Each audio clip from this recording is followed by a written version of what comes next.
చేత జనములను అణగగొట్టుము. నా సంచారములను నీవు లెక్కించి ఉన్నావు.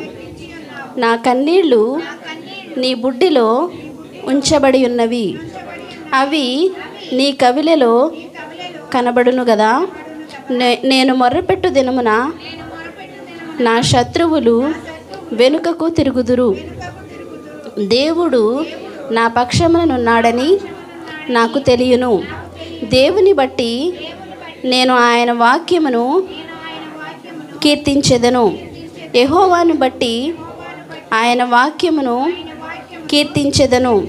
నేను దేవుని యందు నమ్మిక ఉంచి ఉన్నాను. నేను భయపడను. నరులు నన్నేమి చేయగలరు? దేవా, నీవు మరణములో నుండి నా ప్రాణమును తప్పించి ఉన్నావు. నేను